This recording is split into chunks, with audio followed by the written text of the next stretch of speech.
13년도에 처음 책을 내긴 했었는데 그때는 그런 행사를 많이 하진 않았었거든요.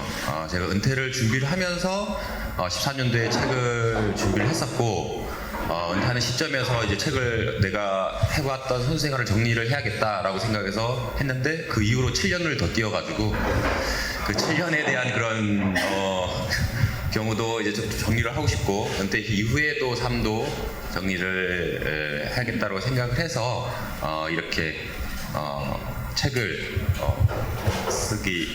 쓰기로 생각을 했습니다. 네. 일단 처음 책을 냈을 때 그때는 그 앞에 누가 봐도 이동국 책인 것 같이 막 했었거든요. 그러니까 사람들이 챙겨서 안 들고 다니려고 하고 계시더라고요. 그래서 이번에는 뭔가 좀 색다르게 에세이기 자기 얘기를 하는 거로 에세이긴 하나 누구든지 부담 없이 가지고 다닐 수 있게끔 했고 생각을 한 번 더 해볼 수 있는 그런 책이 됐으면 좋겠다라는 그런 생각을 했었고 책이 이뻐서 샀는데 알고 보니까 이동국이 쓴 책이네 라는 그런 거를 좀 얘기를 많이 하다가 이렇게 제 사진이 없는 그런 책을 선택을 하기로 했습니다. 지금 확실한 건 시안이의 지금 같은 4학년이었는데 시안이가 저보다 확실하게 잘하는 건 맞는 것 같아요. 저는 4학년 2학기 때 축구를 시작하면서 볼리프팅을 맨 처음에 몇 개 하지를 못했거든요. 근데 지금 시안이가 하고 있는 100개를 넘기면서 하고 있는 것 보니까 확실히 어릴 때부터 볼을 가지고 논 게 많이 도움이 됐다라는 그런 얘기를 하고 싶고 지금 축구 선수로서 꿈을 가지고 하고 있는데 솔직히 저는 시안이가 축구를 안 했으면 좋겠다라는 그런 생각을 가지고 있거든요. 왜냐하면 그 어려운 길을 선택해서 본인이 만약에 성공을 하더라도 항상 뒤에는 아빠가 유전자가 좋아서라고 항상 뒤에 붙기 마련이기 때문에 DNA 그런 얘기 나오면서 본인의 노력은 묻힌 채 아빠가 이동국이라서라는 그런 얘기를 많이 들을까봐 싶어서 좀 걱정이 되는 것도 있고 그 차두리 선수가 은퇴할 때 그런 얘기를 한 적이 있거든요.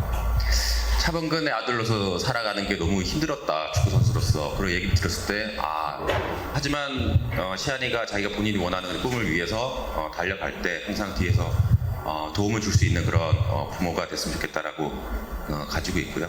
지금 시안이가 축구를 하면서 생각하는 그런 꿈과 그 길을 응원할 생각은 가지고 있습니다. 지금은 고등학교 졸업하고 프로로 가는 게 당연하게 이제 느껴질 정도였지만 제가 이 프로를 선택하기까지 97년도는 지금 현재 중학교에서 고등학교를 올라가지 않고 바로 사회생활을 한다라는 그런 생각이 들 정도로 사람들이 흔히 가는 길은 아니었었고요. 고등학교 다닐 때 대학교 연고전을 뛰고 싶게 왜냐면 거기 응원하는 분들도 많고 막 그래서 그 젊은 마음에 그게 가는 게 꿈이었다라고 얘기해서 감독님한테 혼난 기억도 나고 축구 선수로서의 성공을 하기 위해서는 대학교보다 프로로 가서 먼저 사회생활을 경험을 해보자라는 그런 얘기를 하셔서 선택을 하게 됐고요.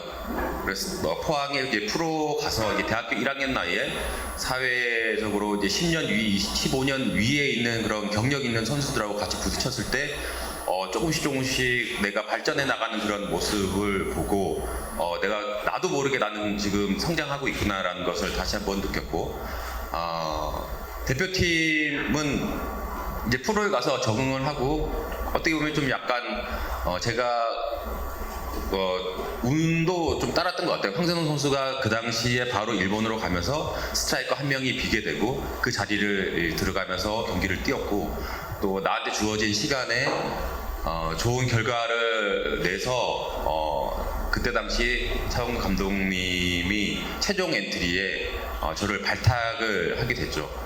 지금은 인터넷으로 지금 막 볼 수 있지만 그 당시는 신문으로만 볼 수 있는 그런 상황이었기 때문에 아침에 전화가 막 불이 나게 와서 지금 신문을 한번 사서 보라고 그래서 봤는데 제 이름이 최종 엔트리 명단에 있어서 저도 깜짝 놀랐던 그런 생각이 납니다. 그리고 그 이후로 이제 프랑스 월드컵을 가면서 제가 축구 선수로서의 정말 많은 것을 얻게 된 그런 시기였던 것 같아요. 네, 김동국 그렇습니다. 이동국, 네. 일단 지금 뭐 캐스터 분들도 김동국이라 할 정도로 정말 일반 사람들이 잘 모르는 그런 선수였고, 심지어는 공항 나갈 때 약간 배웅하러 이제 팬들이 많이 오잖아요. 그러면 정말 저한테 와서 잘 갔다 오라고 했던 분이 딱 3명이 있었습니다.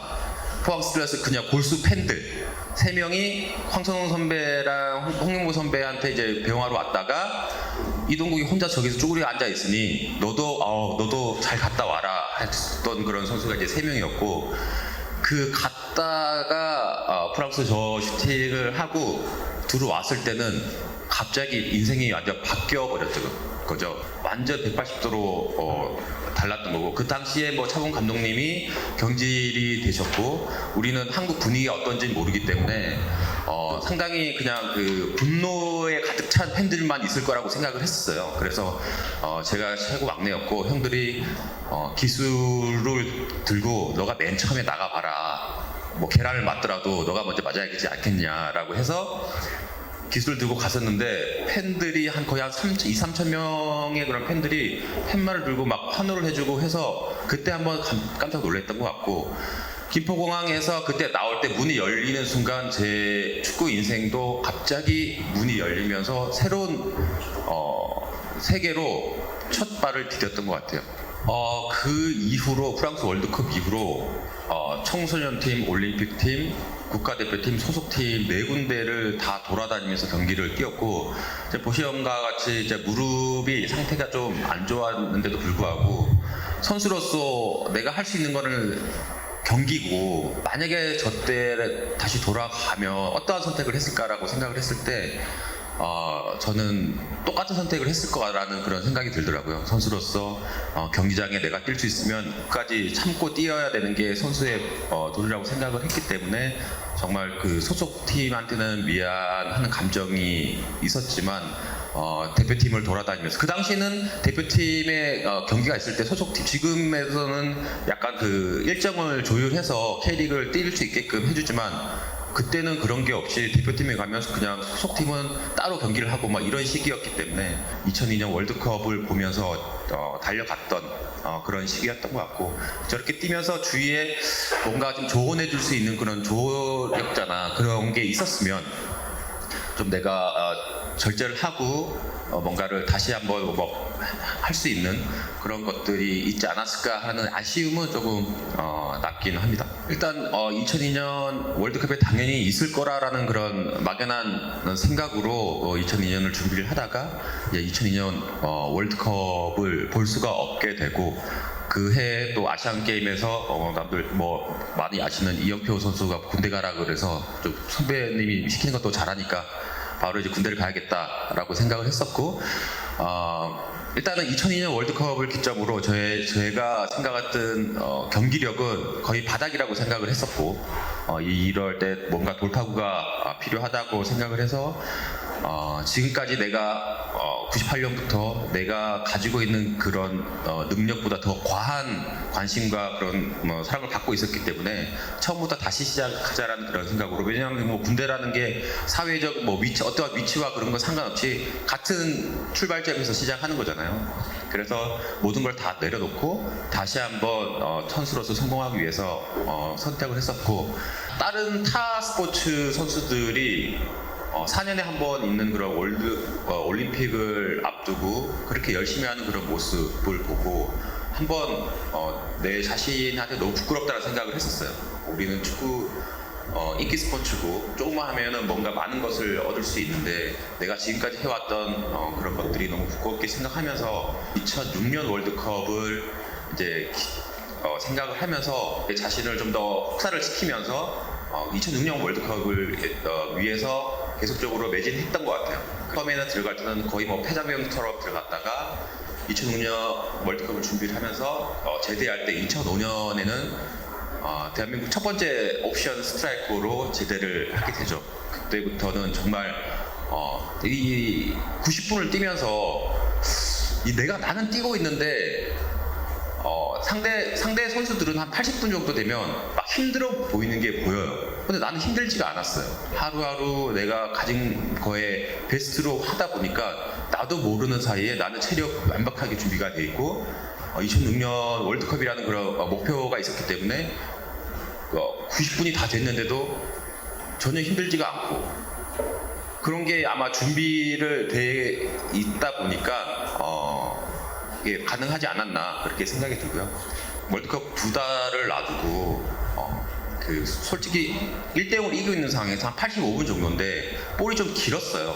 근데 보통 선수의 체력이라고 했으면은 가다가 그냥 포기를 하는데 저는 85분인데 1대0으로 이기고 있는데도 불구하고 힘이 들지 않더라고요. 그래서 그 전력 집중으로 가면서 방향을 틀면서 이제 10대 부상이 오긴 했는데 그 신혼여행에서도 계속적으로 반복적으로 새벽에 일어나서 운동하고 내가 이제 2006년 월드컵을 앞두고 계속적으로 이제 날카로운 칼을 계속 갈고 있다가 갑자기 한순간에 부러지는 그런 느낌이 딱 들면서 머릿속이 아차하더라고요.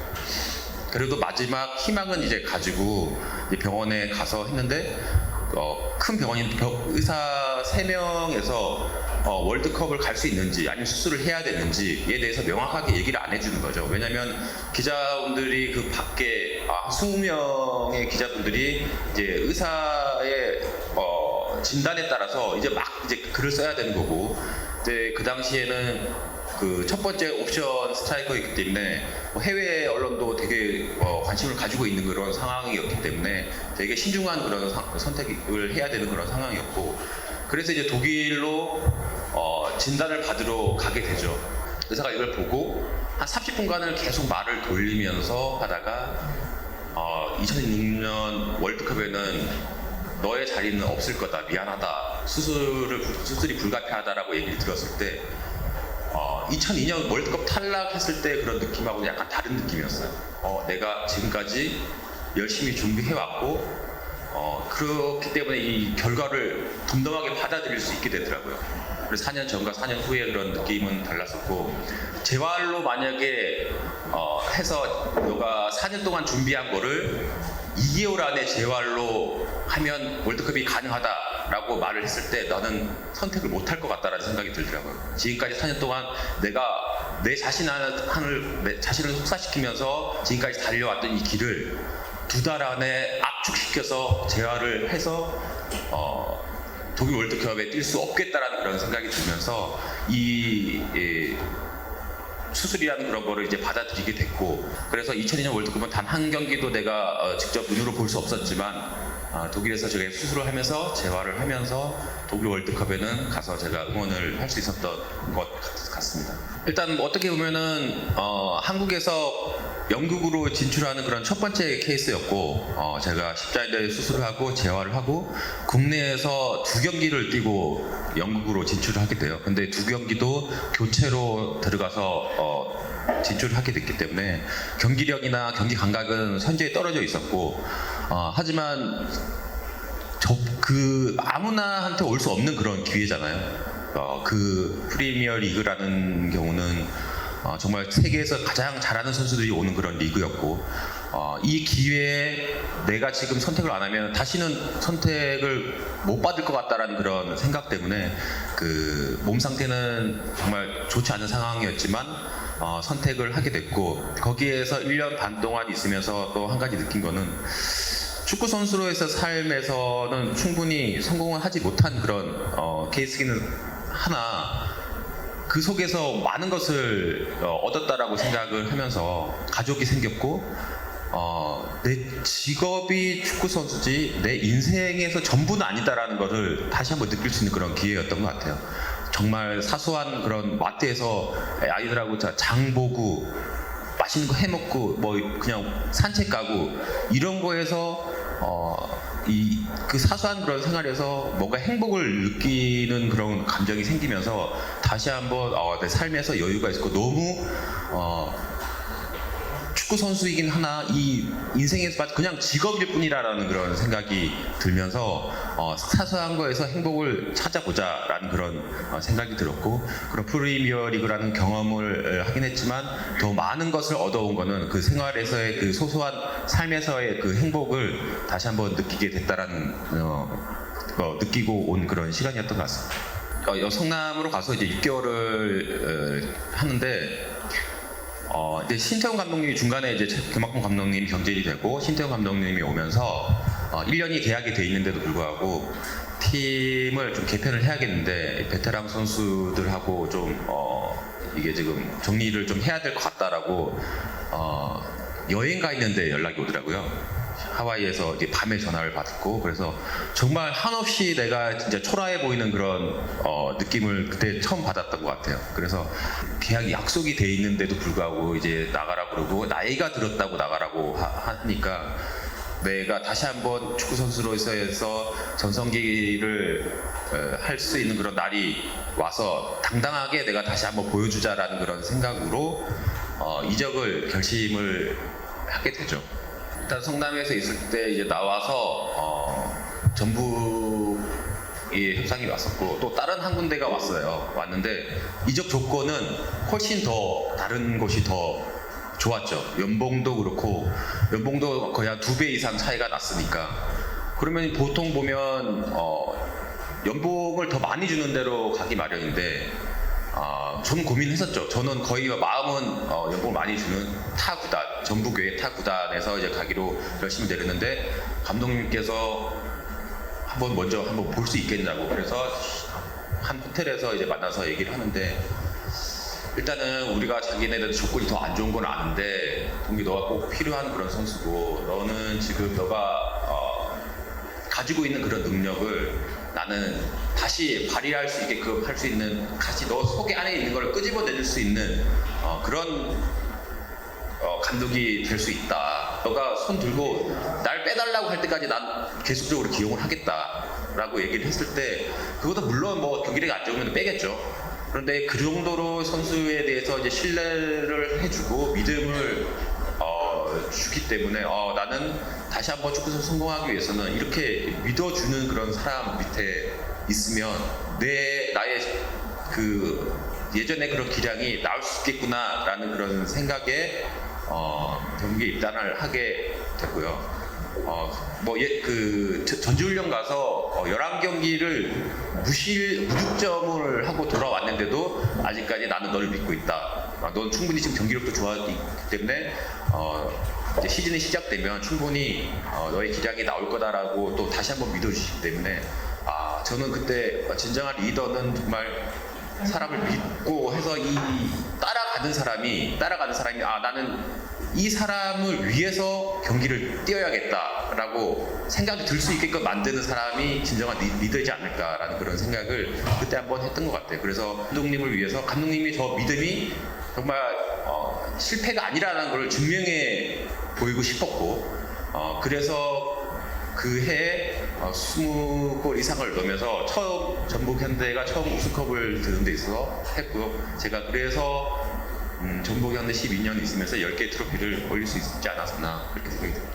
일단 선수들끼리 잘 어울렸던 것 같아요. 알다시피 전북은 약간 좀 지방에 있는 그런 팀들이고 뭔가 시간이 됐을 때 잘 어울릴 수 있는 그런 시간을 같이 많이 보냈던 것 같고, 제가 할 수 있었던 그런 역할은 제가 경기를 하면서 베테랑이긴 하지만 전부 다 경쟁을 해야 되는 거고, 필요에 따라서 선수들은 연말에 들어왔다가 나갔다 하는 그런 선수들이 많잖아요. 그리고 새로 들어온 그런 선수들을 빨리 좀 적응을 할 수 있게끔 도와주는 그런 역할이었다고 보면 되고, 그래서 선수들하고 시간을 많이 가지고, 그리고 어떠한 그런 팀이나 항상 같겠지만 경기를 뛰는 선수들은 아무런 문제가 없는데 경기를 못 뛰는 그런 선수들이 불만이 나오기 시작되거든요. 제가 할 수 있는 그런 역할은 16명 엔트리다, 11명 경기를 뛰고 3명이 교체를 해서 들어가면 나머지 안 뛰는 그런 3명들은 불만을 가질 수밖에 없어요. 그 선수들을 데리고 와서 얘기하고 밥 사주고, 감독님이 너를 데리고 왔을 때는 반드시 쓸 수 있는 카드이기 때문에 너를 데리고 간 거고 언제든지 너는 쓸 수 있는 카드가 되기 위해서 준비를 하면 된다라고 얘기를 하면서 그런 선수들 위로를 하면서 가다 보니까 어느 순간 그 선수들이 기회가 왔을 때 또 자기 역할을 해주고 그러면서 팀이 점점 더 강해지고 벤치에 앉아있는 그런 선수들이 다른 팀에 가서 충분히 경기를 뛸 수 있는 그런 선수들로 가득 차 있지만 불만이 없는 그런 팀이 되면서 제가 있을 때 전북현대는 정말 그 경기를 뛰는 선수와 안 뛰는 선수들이 불만 없이 다 같이 한 팀이 되는 그런 팀이었다고 보면 공교롭게 또 신태용 감독님이 또 등장을 하시는데 이때는 또 전화를 오셔서 이제 최종 예선이 이제 2경기가 남았는데 베테랑 선수가 필요하다. 근데 만약에 월드컵 진출하더라도 너를 데려간다는 보장이 없다라고 얘기를 하더라고요. 그때 한번 생각을 했었죠. 30살에 성남에 있을 때는 베테랑 선수라고 내치더니 이제 38살에 이동국을 다시 불렀을 때 나는 월드컵에 내 자리는 없을 수는 있겠지만 월드컵을 진출시키는 게 내 임무라고 하면 나는 그거는 해야 된다라고 저는 생각을 했었어요. 그래서 경기 뛸지 안 뛸지는 모르겠지만 동구가 너가 와서 좀 도와줬으면 좋겠다라고 얘기했을 때 저는 이거는 내가 내 노력으로 읽어낸 거구나 라고 생각하면서 기쁜 마음으로 들어갔죠. 들어가서 그 이란하고 홈 경기하고 이제 우즈벡으로 가는 건데 몸을 풀라고 해서 이제 워밍업을 하고 하는데 이제 한 2분 정도 됐을까요? 남겨놓고 저를 부르더라고요. 근데 보통 선수들은 그렇게 부르면 정말 안 들어가려고 막 하는 그런 선수도 있고 막 뭐 화내면서 막 하려고 하는 그런 선수도 있는데 제가 몸을 풀고 저 자리에 딱 섰을 때 관중석에서 전부 다 웅성웅성 되면서 정말 지금까지 이동국을 대표팀에서 다시 볼 수 있는 거를 너무 기다린 팬들이 너무 많았던 거예요. 그래서 그 사람들이 누구 한 명이라도 나를 박수 쳐주면 나는 내가 들어가서 내 역할을 해주는 게 나는 선수의 임무라고 생각을 해서 들어가는 순간 정말 그때 그 감정을 잊을 수가 없는 게 너무 많은 팬들이 박수를 쳐주고 내 이름을 불러주고 했는데 제가 100경기 이상을 뛰었지만 그 2분의 그런 시간이 정말 잊을 수가 없었던 것 같아요. 가장 기억이 나는 그런 순간이었던 것 같고 그 2분을 위해서 제가 지금까지 달려왔구나라는 그런 생각이 들었고 그래서 이 경기와 마지막 우즈벡에서 경기를 하고 제 역할을 다 하면서 국가대표를 그 다음에 이제 들어갈 수 없게 됐었죠. 하지만 그때 그 느낌, 마지막 경기의 느낌이 아직까지 생각이 많이 들면서 그때 와가지고 박수를 쳐준 그런 많은 팬들이 너무 감사하게 느껴지는 그런 순간이었던 것 같아요. 일단 은퇴식 때 너무 많이 얘기를 했었고 일단 그 김상식 감독이 이제 그 다음에 내정이 되면서 1년 더 하라고 얘기를 하셨는데도 불구하고 내려놨던 그런 얘기는 일단 뭐 김상식 감독하고 워낙에 어릴 때부터 같이 했고 선수대 감독으로 만나면 좀 너무 껄끄러울 것 같은 거예요. 그래서 그것도 있었지만 제가 그때 마지막 해 그냥 이 정신적으로 이제는 내려놔야 될다라는 생각이 들었던 게 너무 조급해하는 그런 모습도 있었고 또 2020년에 20번을 단 이동국이 은퇴를 하는 것도 좋은 그림일 것 같다라는 그런 생각을 했었고 솔직히 41살이라고 하면 언제 은퇴를 해도 뭐 열심히 했네 당연히 은퇴할 수 있는 그런 나이라고 생각이 들었던 시기였던 것 같고요. 뭐 더 할 수는 있었지만 지금 내가 내려오는 게 가장 좋은 그런 시기라고 생각을 했었기 때문에 내려왔던 것 같아요. 이제 은퇴를 하게 되면 이제 경쟁을 하지 않는 어떤 거를 해야겠다. 그리고 은퇴 시점이 없는 그런 거를 제 2의 인생에서 이제 얻어야겠다라고 생각을 해서 이것저것 많이 시도를 해봤고 맨 처음에 제안한 게 이제 축구 해설이었어요. 해설이었는데 나이트컵 해설을 제안을 왔을 때 그것 또한 이제 경쟁인 거잖아요. 해설에서의 그런 시청률의 경쟁도 있겠고 그래서 나는 경쟁이 없는 그런 거를 그때는 너무 경쟁 속에서 살아왔기 때문에 23년 동안 그래서 독점을 갖고 있는 이제 최적 예선까지 독점을 갖고 있는 곳하고 이제 2년 동안 하게 됐고 내가 뭘 잘할 수 있는지를 좀 찾는 시기를 한 3년 정도를 이것저것 다 경험을 해보자고 해서 3년 동안 쉬면서 내가 안 해본 거를 해야겠다고 생각해서 내가 즐길 수 있는 그런 스포츠나 이런 것들도 다 경험을 해봤고 이제 방송도 그렇고 최근에서는 이제 뭐 유튜브도 그렇고 내가 알지 못했던 거 축구를 하면서 너무 똑같은 생활을 반복적으로 하다 보니까 거의 뭐 사회생활은 그냥 신생아라고 할 정도로 나와서 뭐 솔직히 뭐 이런 얘기는 책은 쓰진 않았지만 사기도 한 2번 당하고요. 네. 그래서 축구 선수하고 이 군인들하고 사기치기가 가장 좋다고 하잖아요. 이 인생에서의 이제 쓴맛을 좀 몇 번 보고 나니까 이 사람이 전부 다 이제는 동료라고 안 보이고 약간 전부 다 이제 사기꾼처럼 이제 보이는 거죠. 여기 있는 분들은 물론 아니 계시지만 그렇게 되면서 이제 하나하나 이제 배워가는 그런 시기라고 보면 될 것 같습니다. 많은 분들은 이제 최강희 감독님이라고 생각을 하시겠죠. 하지만 내가 축구 선수로서 있으면서 가장 생각나는 사람이 과연 누구일까라고 생각을 했을 때 월드컵 대표를 본선에서 가장 뽑아주면서 그때의 마음에 이런 글이 있더라고요. 전부 다 반대를 했지만 본인이 자기가 본인이 책임지겠다고 하면서 마지막까지 이제 선발을 해서 제가 축구 선수의 대표 경력이 있게끔 만들어 주신 분이고 또 제가 축구를 하면서 어린 나이에 또 차범근상을 타게 된 그런 또 인연이 또 있었고 그래서 주저사에 대해서 부탁하니까 또 너무나 글을 잘 써주셔서 감사한 그런 마음에 최원 감독님을 부탁하게 됐습니다.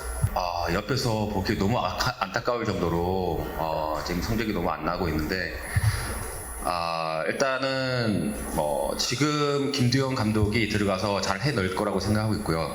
그 전에 있던 그런 감독의 그런 역량이 좀 아쉬웠다라는 그런 생각이 들 정도로 선수들한테도 이제 물어보고 했을 때 너무 지도력에 대해서 안 좋은 얘기를 많이 하는 거를 봤을 때 너무 추락하는 그런 전북을 막아줄 사람은 정말 좀 많이 있어본 그런 사람이야 되지 않을까라는 그런 생각을 항상 하고 있었는데 김대용 감독이 오늘 선임이 됐다고 해서 충분히 다시 예전의 그런 전북으로 되돌릴 수 있을 거라는 그런 생각이 들고요.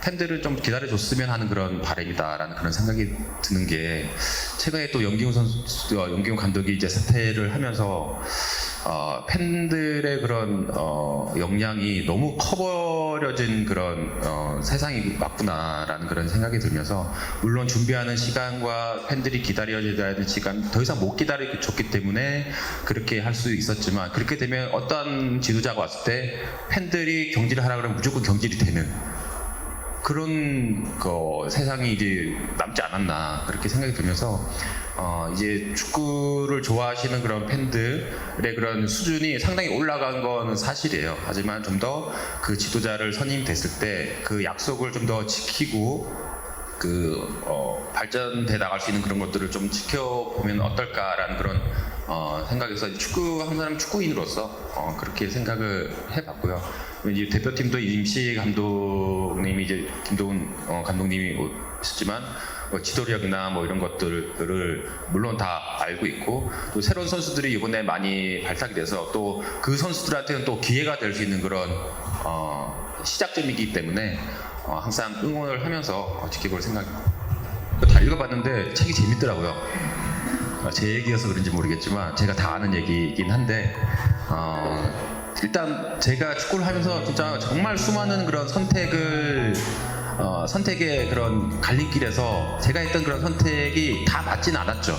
하지만 어떤 선택이 잘못된 그런 선택이더라도 내가 어떻게 생각을 하냐에 따라서 결과가 바뀌어질 수 있다라는 그런 생각을 다시 한번 들었기 때문에 이 책을 읽는 그런 독자들도 한번 그 점에 대해서 좀 더 생각을 해보고 내가 선택의 길에 섰을 때 어떤 선택을 하더라도 그게 결과를 그 과정이 좋았다고 하면 받아들일 수 있다라는 그런 생각을 좀 하면서 읽어주시면 좋을 것 같다는 그런 생각이 듭니다. 딱 재밌어요.